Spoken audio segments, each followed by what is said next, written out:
All right, guys, we're back with some more Run 8 action. Today, we're going to be talking about how to recover your trade from a broke knuckle on the mountain. This is all related to Tehachapi. This part of the base game, so it's a good difficult grade to kind of learn on.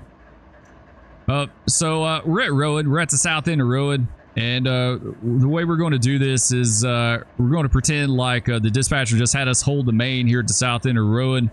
We had to meet someone. They took the siding. They just cleared up. We've got a light. We're going to blast off and purposely get a knuckle and then see about fixing that. It's not too big of a deal. Just tying your train down is the big thing, and we're going to kind of look at some stuff for that. But once again, the back bar, this train, the stats for this train, if you're new to the series, it's going to be almost 5,400 feet, 2.7 HPT, so not terribly bad, but still kind of a tough train. You have to work with this thing to get it rolling.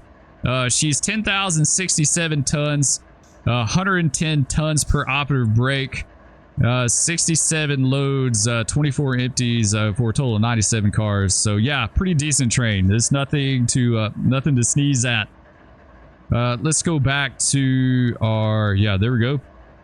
Go to our DPU page. So we've got our DPU. You see the fence, that green line is our fence. We've gone over this before. We're running it asynchronous mode to get this thing moving. We're going to go ahead and give her 6 notches on the bottom. There you go. Let's go ahead and get the sand going as well too. Remember, there's going to be a little delay. Just make sure you let those amps build up on the bottom before you let go of your air and start trying to move this thing. All right, there she's at 4. So we're going to start notching out on the head in. There we go. Just release the air. She may roll back on us a little bit. Let's go ahead and go to 5. Let's try 5. Just watch your amps, right? All right, she's rolling back because she's probably had a little tension in her when she spawned in.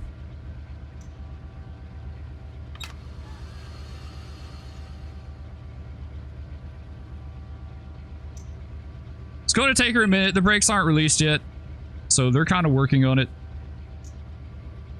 Watch her amps as usual. Watch those amps through 1200, 1300 amps. Back out. Back to 5.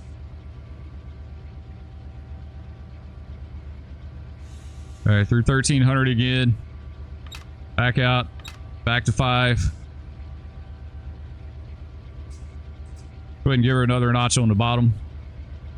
Through 13. 4. Back to 5.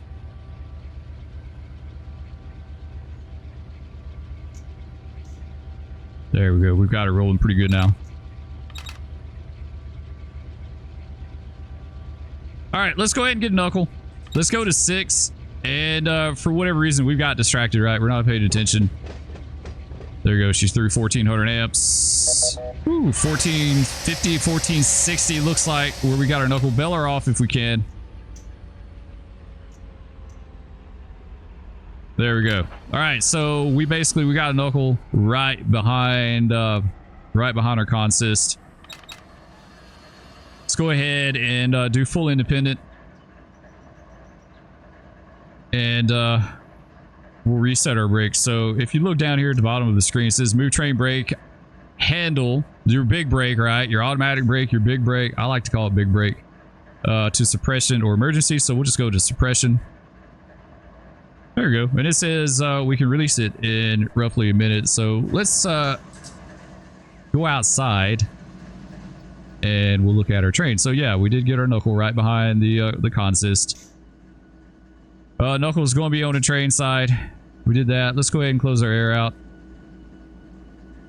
There we go. That's closed. We do have full independence, so she's not going to roll back on us. Just make sure you do that because she will if you don't set your independent. We'll get our knuckle fixed really fast. We're very, very lucky that it did it like right behind the consist, so we don't have to carry this thing too terribly far. It'd be cool if you could carry it in game, right? Like walk around really super slow. You get a knuckle on the mountain on Tehachapi, it's a big deal. All right, so we select our knuckle. You have to be on the ground. Select the knuckle. Hit fix broken coupler. Now, the tough part with this is we've got to tie this thing down. Because when we make our train solid and we cut this air in, it's going to release the brakes. And if we don't tie this thing down, she's going to roll backwards. Without a doubt. And she's going to take off like no tomorrow. So we got to tie it down. The thing is knowing like how much do we need, you know, how many handbrakes do we need to apply to this thing? We can't. We'll try it. We'll look at it, right? We'll do left shift F5. You see, we got our handbrakes applied, right? But because we're separate, or we're separated, this only worked on the head end.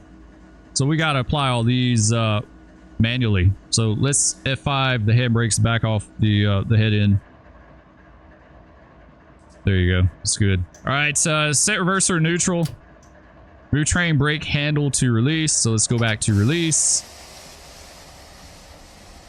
Come out of our throttle too.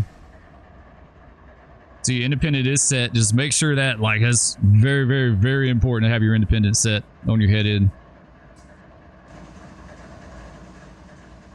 So yeah, we need to tie this train down, and we can't left shift F5 it because this is a separate cut. So we gotta do it manually. Not that big of a deal. Like, you just click on the car and set the handbrake, but we gotta know how many handbrakes do we need to set. That's the tough, tricky part. But I've got something to help you guys. It's actually from the BNSF's air brake and train handling rules from April 7th of 2010. I think I got this on Multimodal Ways. I'm not sure, but I'll put the chart up on the video so you can see. It says 104.14, determining number of handbrakes. The number of handbrakes depends on the grade and adhesion, number of loaded and empty cars, weather conditions. Then it says use the following to determine the minimum number of handbrakes to apply when the number required is unknown, and or when testing of the handbrakes by releasing the air brakes is not possible. So yeah, we can't do a handbrake test, you know. So we gotta tie down a bunch to make sure this thing does not even remotely begin to roll. So if you look at the chart, it's got your tonnage, your train tonnage on the left hand side there. We go down to 10,000 plus. It's between 10 and 11. It's just a hair over 10.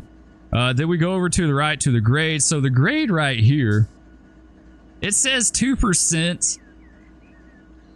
I'm not sure if it's probably not 2% the entire length of Rowan. It could be 2.3 down here, you know, towards the middle or bottom of our train. So we're going to do it for 2.3. So it says 10,000 tons at, we'll say 2.25.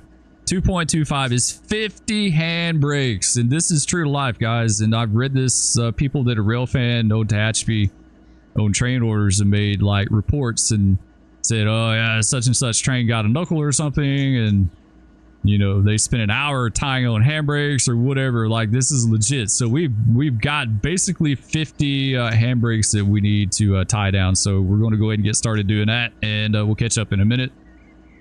There's going to be 1, 2, 3, 48, 49, 50. So this is for 2.25% grade. It could very well be 2.3. So we're going to get just a few extra. So that'd be 51, 52, 53, 50. I think 53 is good enough. That's good. So yeah, that's a lot, right? That's a lot for one dude to have to tie on. Like, you get a knuckle on the mountain in real life is a huge deal. Like, like, this is a big problem. Hopefully they send someone out there to help them. I don't know. I don't know for sure, but I would certainly hope they send someone out there to like help tie on all these handbrakes and knock them all off and get everything good to go. So we're back at our head end. We've got our knuckle fixed. We've got our brake set on our consist. So all we need to do is to back on top of our train here and make this thing solid. So we'll see about that. Let's go back to this page. Yeah, all we got is independent. So we're just going to let her roll back a little bit.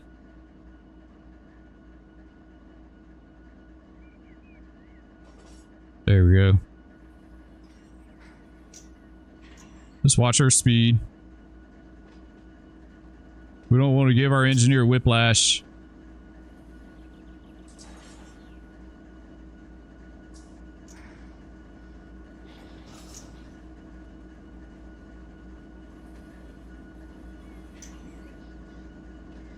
Oh, come on. Just a little bit. Just a hair. Nice. We got it. Okay. Now we need to lace the hoses. Connect. Train side, of course, is open. Locomotive side is closed. We're going to do partial starting out on the angle cock. You're going to watch your CFM. It's going to go really high and it's going to start dropping back down as it charges up the brakes. Now, if we watch our graph as this thing charges up, you're going to see the brakes release. There you go. They're knocking off. Let's do full independent too while we're sitting here.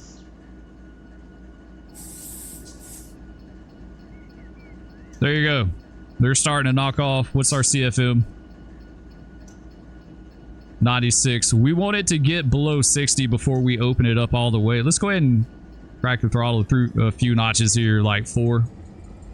Help pump the air up.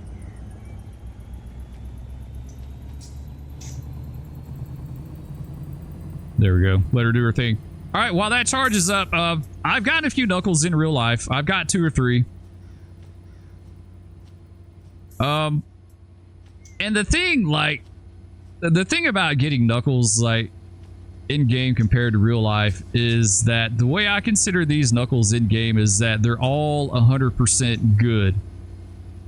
In other words, they're like straight from the factory. There's nothing wrong with them. There's no wear and tear, no defects, nothing like that. As far as I know in game, unless there's something in game that I don't know about, all these knuckles are 100% good. In real life, each knuckle is going to vary. You may have some knuckles that are 100% that are brand new. You may have some that are 90% good, 80% good. And what I mean by that is that these things could have hairline fractures in them. They could have a defect in them.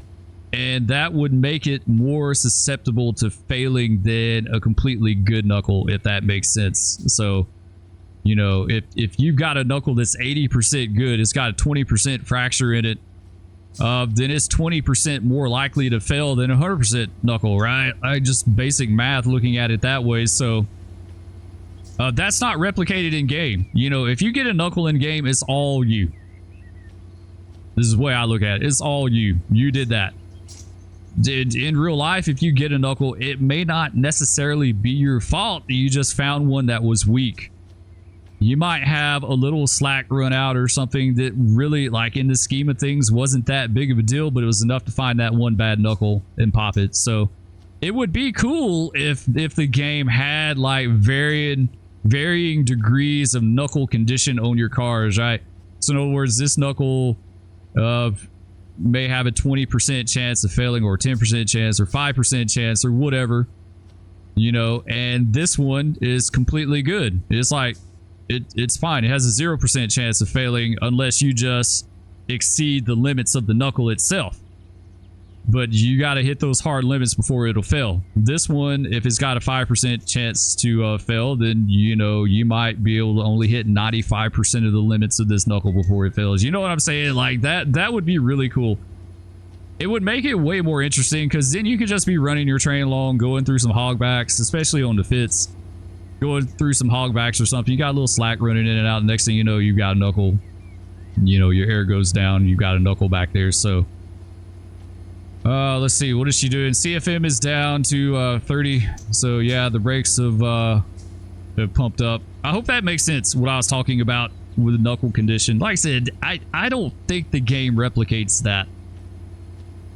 I think these are all considered factory, right? 100% good.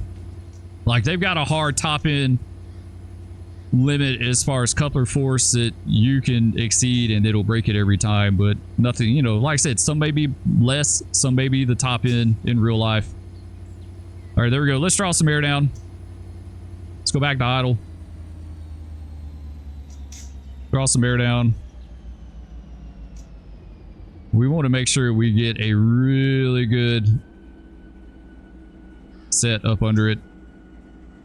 I think 70, yeah, I think 12 is going to be good enough. Could be more. It could be 15, right? I mean, we could draw down a little bit more. 76, 14. It got to be good enough. So we've got everything Never did open this up all the way. There we go. Be sure to open this up all the way. We should have, but I was busy talking to you guys. I didn't realize. Be sure to open your angle cock all the way, or you're gonna have problems later on. So we've got our air under the train. We've got her back together. We've got our air under the train. We've got a good set. Looking at it on the graph, we've got a little bit of slack on the head end, just a hair. A little tension right here, a little tension right here. A little slack on the bottom. Bottom I'm not worried about because the DPU is going to hold it. It's not going to go anywhere.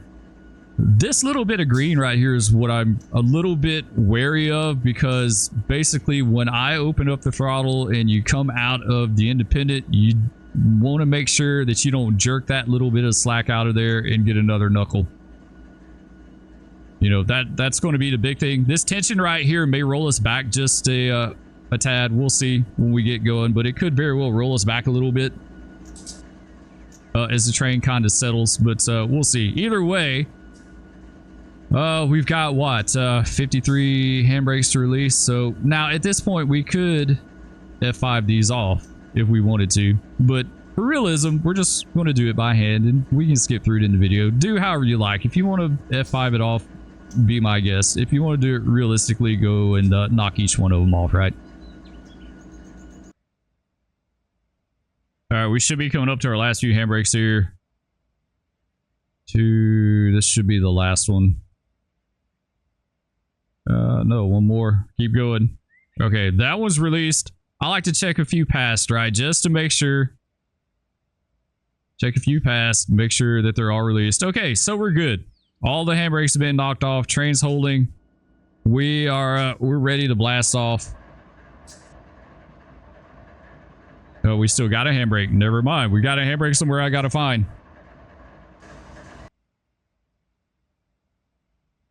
There we go. Right here. You know, real life, you wouldn't have the luxury of this. If you missed a handbrake, then you're just going to be dragging the car at that point. You're going to wind up with stuck brakes. So that should be it. All right, let's see about blasting off. Let's go ahead and get our fence up. There we go. And we're going to go to 6 on the bottom. 2, 3, 4, 5, 6. Let the amps build. We got our sand going. That's good. Let's go ahead and open up the head in. Let those amps start to build. Let's do independent to half. All right, let's release the air. And let's slowly come out ahead. You see, she took off really fast, but she's just pulling that little bit of slack out, right?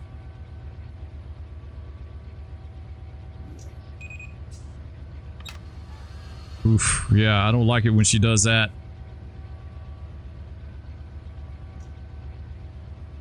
All right, let's do another notch here. Let's see if we can get her moving. Watch amps through 1300. There we go. Back to 5.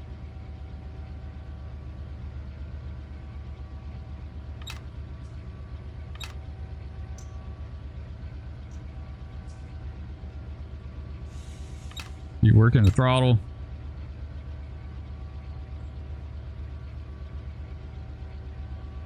Through 13. 4, now 5.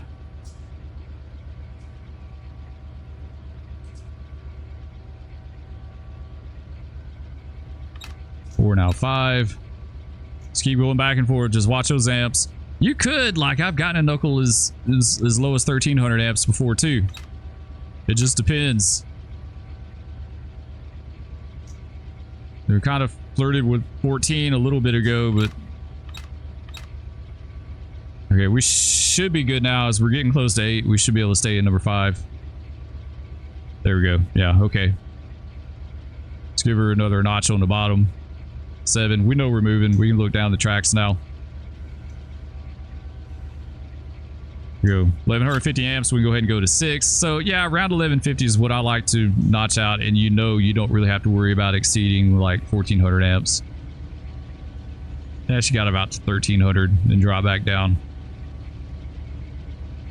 UP detector milepost 347.0.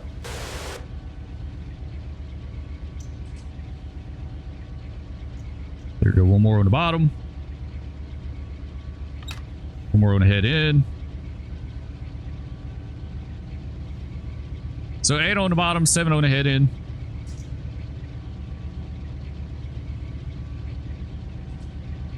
She almost hit 1300 on the head in, then came right back down. So yeah, if you do it around 1150, you don't have to worry about it.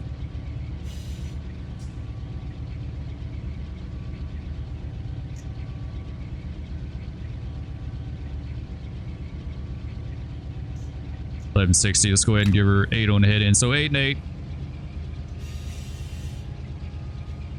This is kind of a tough location right here, I think, right? 2.2%, not too terribly bad.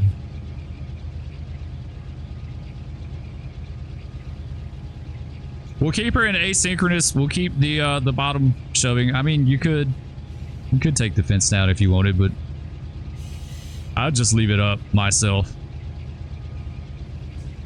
And there you go. I think this is about a 17-mile-an-hour train, give or take. So yeah, we're about as good as we're going to get for going up the mountain. So yeah, we recovered from our knuckle, right? We've got our knuckle. It's not a big deal. Just tie your train down. That's the most important thing. Tie your train down, because when you cut your air in, it's going to release your brakes. And if you're not tied down, you're going to have a bad day. So the main thing is just knowing how many to tie down. This chart definitely helps. We're kind of lucky that we got the knuckle on the head end, like right behind the power, because then we knew we had the entire train behind us that we needed to tie down. What gets a little tricky is like if you get a knuckle in the middle and you've got half the train on the head end and half of it on the bottom, you got to figure out what is your tonnage. Well, what is the bottom half? Is the bottom half 6,000 tons and the head end is 4,000 tons, or is it like there's really no way of knowing that, you know? It's not like we've got a tonnage graph that we can pull up and be like, oh, okay, well, from this car back is this many tons, and from this car up is this many tons. So, you know, I guess just split your like if you got it exactly in the middle, then just split your handbrakes maybe. You know, it's tough to say in that kind of situation. But either way, the chart should help, right? The chart should at least get you in a ballpark as far as what you need to do. Anyway, guys, thanks for watching. Love all of you. If you enjoyed, hit that like down below and leave me a comment. Let me know what you think. And we'll catch you next time. Peace.